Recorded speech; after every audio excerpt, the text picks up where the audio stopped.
Today's sick flick proudly proclaims it was banned in 31 countries, but will this video review of it get me banned on YouTube? Let's find out.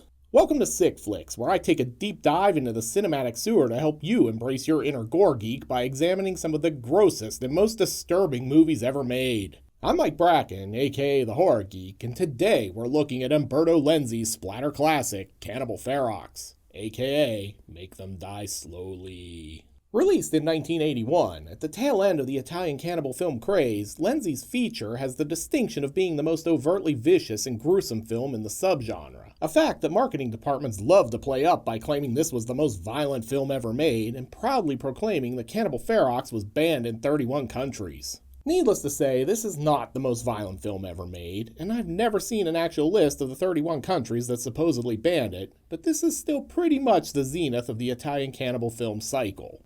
That it comes from Lenzi, who basically kickstarted this whole movement with 1972's The Man from Deep River, seems fitting. Hyperbole aside, can Cannibal Ferox earn the coveted 5 barf bag rating? We'll find out later when we score it on the Gore card, but for now, let's get to the gore.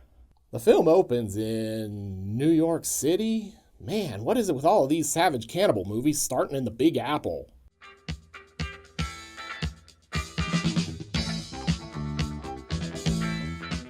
Well, the soundtrack is pretty funky at least. These cannibals are about to get down. John Morghen, aka Giovanni Lombardo Radice, aka the hardest dying man in showbiz. Things are already looking up. Zora Kerova making her third appearance here on Sick Flicks after also appearing in Anthropophagus and New York Ripper. She dies in both of those movies, but I'm sure she'll be fine here, right? And Robert Kerman. This is like a who's who of Italian exploitation cinema. All that's missing is Ivan Rasimov and Mimi Lay. This dude's just basically out taking a walk through the credits. Excuse me, sorry, just trying to get through.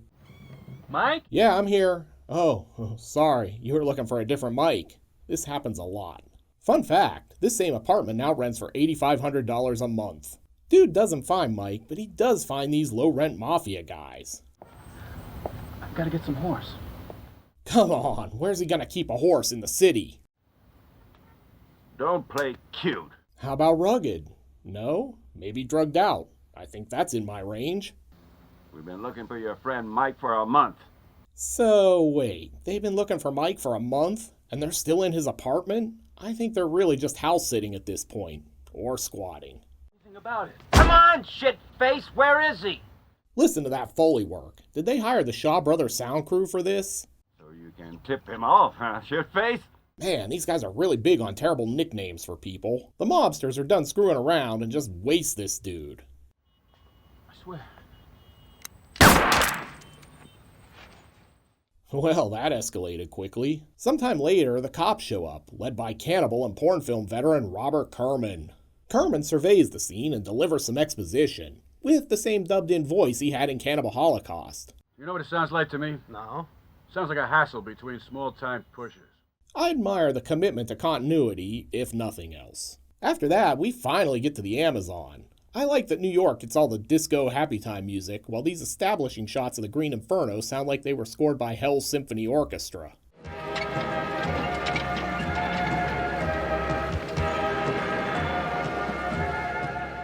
Very subtle, Umberto Lenzi. Very subtle. Here we meet our heroes / future cannibal victims. Zora Kerova was clearly expecting something more from a place called Monkey Island. What a hole, Rudy. I thought Paraguay was going to be a real town. Zora's looking for a shower, but apparently those are pretty hard to come by on old Monkey Island. We'll be lucky if we can find some gas. Luckily for her, she runs into Danny Trejo here inside the bank, and he's the #1 source for showers on Monkey Island. They're golden showers, so that means they're extra luxurious, right? Gloria, meanwhile, whips out this terrible map that looks like it came out of a box of Captain Crunch. Then she asks for some directions to a village, but Danny Trejo tells the silly white people this is a bad idea. Manioca. No conozco ningún pueblo que se llame Manioca, señorita.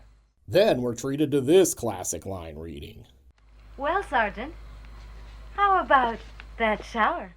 No, I'm not a robot. Back at the docks, Gloria and Rudy are waiting for Pat so they can get this Amazon adventure started. Machete drops her off at the docks all squeaky clean. So long, Juanito. And try washing sometime, huh? Since we're on this boat, this seems like a good time for some exposition. At least 3 incidents of cannibalism have been witnessed by outsiders. In the village of Manioca writes, oh, you can't believe everything you read.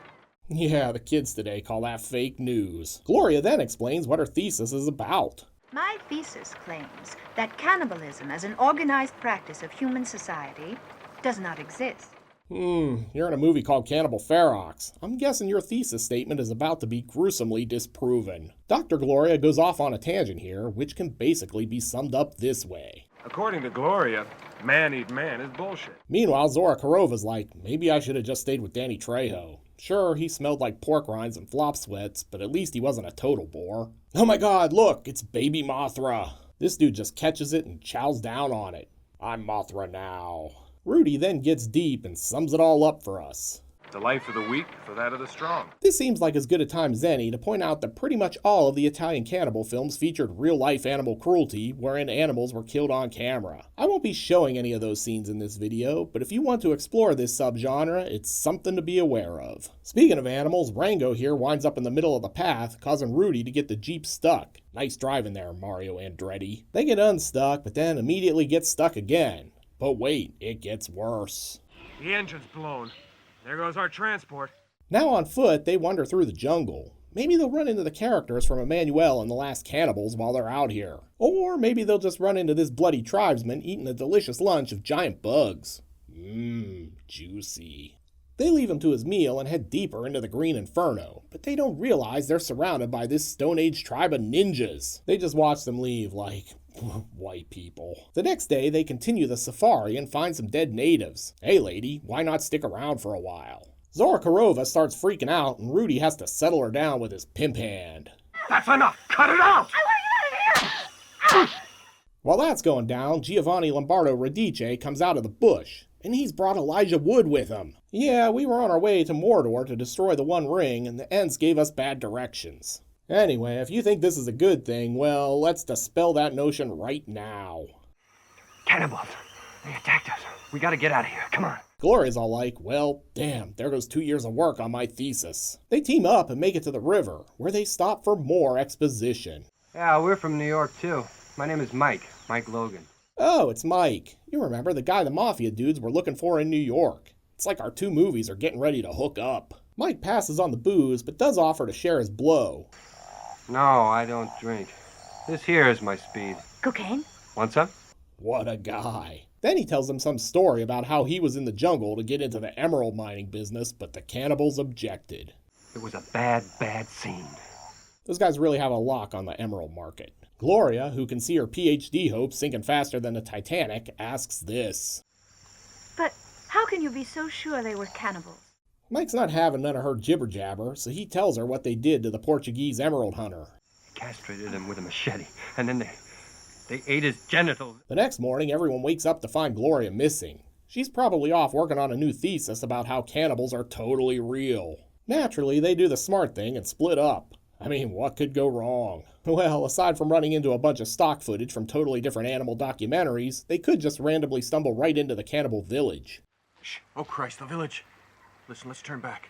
If they catch us, they'll tear us to pieces. Why does this place look like an abandoned Gilligan's Island set? Ever the idiot, Rudy wanders into Cannibal Town and finds this corpse. Well, he's dead, but it doesn't appear that anyone's been snacking on him. Then he finds this dude just hanging around on a nearby tree. He definitely looks like something's been feeding on him, and it's not just those giant worms. The natives aren't exactly restless, but they're definitely checking Rudy and Elijah Wood out. Maybe they're just full, or maybe they're thinking about the best way to cook these 2 before eating them. Mike and Zora find Gloria, who's somehow gotten herself stuck in a pit with a pig. No idea how she got stuck here. It looks to be about 3 feet deep. Way to be a victim, Gloria. After the rescue, everyone convenes back at Cannibal Town, where Rudy's busy taking some pictures of the dead guy for his Instagram. Man, I'm gonna be the biggest social media influencer. Rudy's not a total dope, though. He realizes the natives are acting funny. When we go near those old ones over there, why do they act so scared? With proof that cannibals clearly do exist, they're ready to head home, but Elijah Wood picks this moment to pass out. Joe! Oh, Christ. They just take over one of the natives' huts to plan their next move. Rudy wants to carry Elijah Wood out on a stretcher, but Mike's in favor of leaving him for dead. What a guy. Mike does decide to stay with them, and they make this handy suicide pact. Now, I've got 4 slugs in this thing still. No use against the cannibals, but enough for us. With nothing much to do, Mike and Zora decide this is as good a time as any to bone and do coke. After that, they head out to harass these young natives. I'm starting to think Mike here might not be a good dude. You try anything, and I'll cut your throat out. We only want to have some fun, you see? Zora's not down for carving up a native girl, so Mike shoots her instead. Great, now they're a bullet short for their suicide pact if the cannibals come back. Rudy's not happy about this turn of events, and he and Mike square off for the rumble in the jungle. I gotta be honest, this was more impressive when it was Ali and Foreman. Back at the hut, Elijah Woods is taking a turn for the worse, and they're out of antibiotics. I'm no doctor, but maybe give him some of that cocaine. Mike heads off to find some mystical root to cure the fever, but Rudy's not buying it. But one thing is for sure. I wouldn't put anything past that bastard. Elijah Wood is pretty much delusional at this point, but he's going to spill the beans about Mike. If you guessed his Emerald story wasn't on the up and up, give yourself a screenwriter's credit. Listen, none of that story's true, what Mike said about the cannibals. We jump into this flashback sequence for a whole lot of exposition. Basically, the Cliff's Note version of this is that Mike met a native who told him about emeralds, and he and Elijah Wood plan to rip him off. But when they don't find any emeralds, Mike goes psycho and starts torturing the natives to make them talk. He's not done though. It's time for a penis amputation.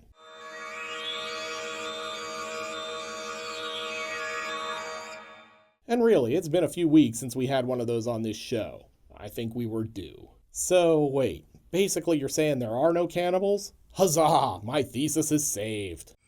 They're sure not gonna split any hairs. But they may split some torsos. I mean, I'm just saying. It's then that they realize Zora is missing. She's not cannibal food, though. She's just taken off with Mike, and they've taken all the supplies with them. Pat, how could she do this to us? Well, your first clue should have been that she'd sleep with Danny Trejo for a shower. Pretty much anything's on the table after that. Oh yeah, remember that whole New York City subplot? It's still in this movie. Damned if I know why. I mean, other than Lenzi had all these establishing shots that he needed to use. In case you don't have a photographic memory, this is Mike's girlfriend. She's a New York City tour guide. And it totally makes sense to bring her into the story nearly an hour after it started. Robert Kerman brings her down to the precinct house for a little Q&A. Look, what do you know about Mike Logan? This is all the worst kind of exposition. The kind where the audience already knows everything that's being explained. Because the boy that was murdered in your apartment used to buy a smack from your dear friend Mike. Yeah, Mr. Kerman, we get it. We were there when the dude got killed in her apartment. Russ? Yeah? I want you to put a tail in that girl. Maybe a poofy horse one, or one of those cute little curly pigtails. Your call, but she better have a tail next time I see her. After that pointless diversion, we're back to the jungle, and Frodo has headed off to that great Mordor in the sky. With Elijah Wood dead, Rudy and Gloria are free to ditch Cannibal Town for better accommodations. I don't think they'll be leaving this place a good Yelp review. But before they go, we've got this sweet parting gift for them. A rotten papaya. Do you know what that means? Yeah. A curse on us. Or that the refrigerator isn't working. Don't look now, but all the young virile natives are back from a hard week in the emerald mines, and man, have they worked up an appetite. They drag out Elijah Wood's corpse as an appetizer. Too bad that fake spear effect is terrible. You can totally tell there's a retractable point and it's just shooting strawberry sauce on his chest.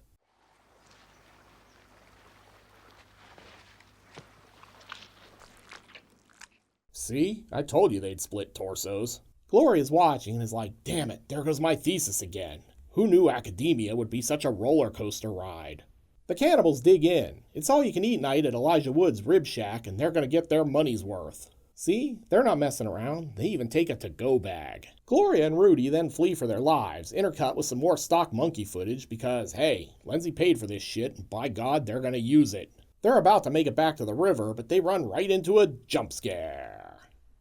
These guys are like the jungle version of Gandalf. You shall not pass. They flee back to the village, but surprise, you're surrounded by cannibals. How are you feeling about your thesis now, Gloria? But Rudy and Gloria aren't the only things on tonight's menu. Mike and Zora Kerova are here too. Who will be the main dish? Maybe it's a buffet night. Mike gets tied to this tree while everyone else is put in this bamboo cage sitting on the edge of the river. I'm guessing this isn't going to end well for Mike. My suspicions are confirmed when they pull down his pants and bring in the machete. I called you. No, no. One quick swing and Mike's now a soprano. Who wants a sausage? Guess we're making up for lost time with all these penis amputations this week. Meanwhile, Gloria's rethinking her thesis statement again. Cannibalism doesn't exist. It has never existed. So, with all the gore really kicking into high gear, it's time for another trip to New York City for a rousing concert from the Salvation Army Orchestra. Seriously, what the hell, Lenzi? This goes on for over a minute, for no reason at all other than to pad the running time of the film. Over here in Central Park, our two Goombas show up to harass Mike's old flame. No way, honey. You know very well where that son of a bitch is, and you're gonna tell us! And just because we hadn't had a woman suffer physical abuse in a while, Lenzi decides to throw some in here. The cops show up and these two morons make their getaway. Hey, are they driving Ash's car from Evil Dead? Oh good, time for another episode of expository theater. Kerman's busy alternating between berating her like a misogynist and giving her the backstory here. Mike was loaded. Too loaded. And that's just on cocaine. She spills the beans about Mike's Amazon adventure and Kerman's off to telex Interpol. When he comes back, his star witness is gone. With that pointless interlude over, it's back to South America, where life is cheap. Oh, sorry, wrong movie again. It's Blue Filter night now, and the cannibals are ready for dinner. Good thing there's a lot of meat left on Mike. What are they doing to him? Cauterizing the wound. Otherwise, he'd bleed to death. Man, they weren't messing around when they gave this movie the alternate title of Make Them Die Slowly. Old Mike here is in it for the long haul. I smell just like pork and burning hair. Never let it be said that the cannibals aren't gracious hosts, though, because the next day they take everyone for a scenic boat ride. Or maybe this is just their version of ordering dinner to go. I'm not an anthropologist. Gloria tells Rudy she dropped her credit card back at the camp, so maybe someone will find it and know what happened to them. Joke's on her, though. This guy finds it and immediately starts making plans to pay for dental work. That iced-out platinum grill is going to look sweet. When they come ashore, Rudy makes a break for it, but his escape plan derails when he cuts his leg on a branch. He decides to hide in the water, or more accurately, this aquarium. And it looks like it might work until these piranha, or whatever they are, start nibbling on his open wound. Man, everything in this movie wants to eat these guys. He splashes back onto shore and the cannibals just watch. If you listen closely, you can pretty much hear them saying, "White people again." Rudy can't bear the thought of living with a piranha stuck to his leg, so he mouths "kill me" to a cannibal, who blows him away with his blowgun. After that, everyone's herded to this other cannibal camp.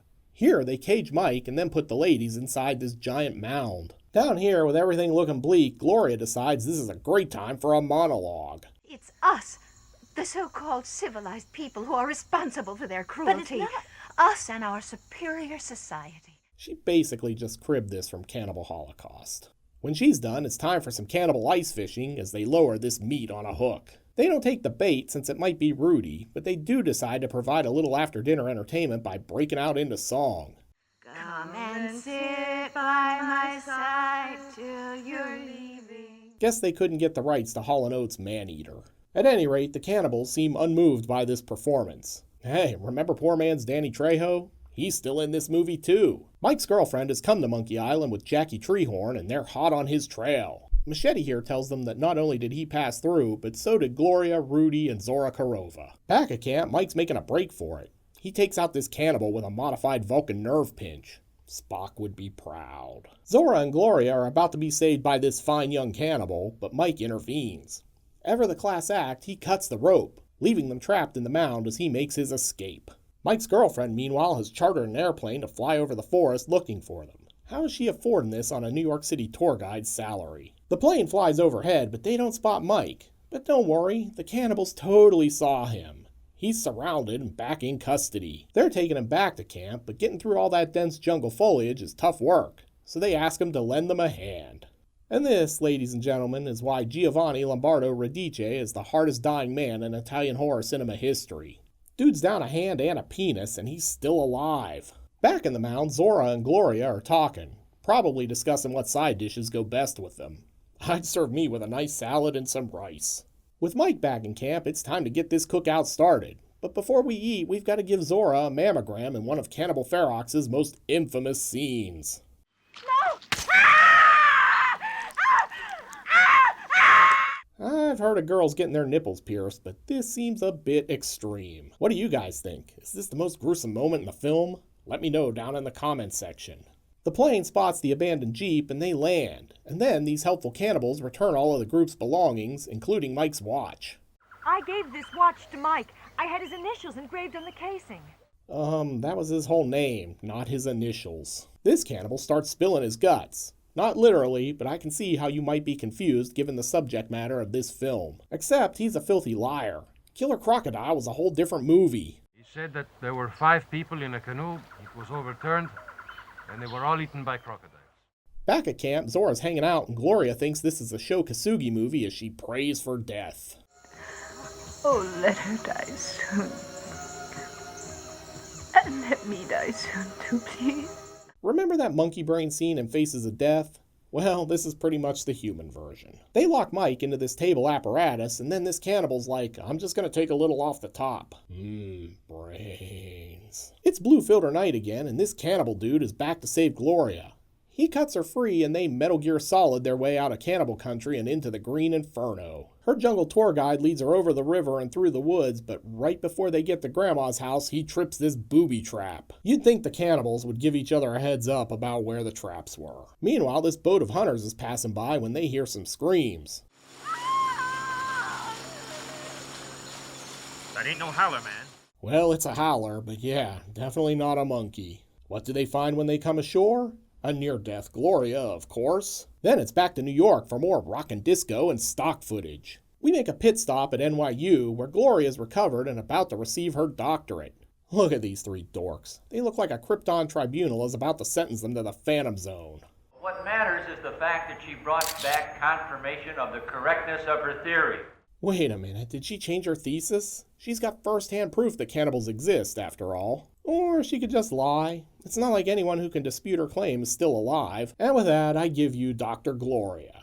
She looks super happy, right? Woo! Cannibal Ferox was definitely pretty gory, but is this a 5 barf bag meal or just an appetizer? Let's score it on the gore card and find out. In terms of gross anatomy, Cannibal Ferox delivers. FX legend Gino De Rossi serves up a smorgasbord of gore in this one, and I left out all the nasty animal stuff. We're treated to 2 penis amputations, copious gut munching, 1 act of brutal eye violence, 1 hand removal, 1 lopped off skull, and the brutal hooks through the boobs scene. Most of Gino De Rossi's work here has aged like Sophia Loren, and because of that, and the sheer volume of gore, I'm giving Cannibal Ferox the coveted 5 barf bag rating. This one's a literal feast of gore. Want to continue your jungle adventure? Then you'll want to check out this review of Joe D'Amato's Emmanuel and the Last Cannibals, which finds Laura Gemser trying to survive the Green Inferno. It's a gut-munching good time. I'll see you over there. Until next time, I'm Mike Bracken, aka The Horror Geek, bringing you all the splatter that matters.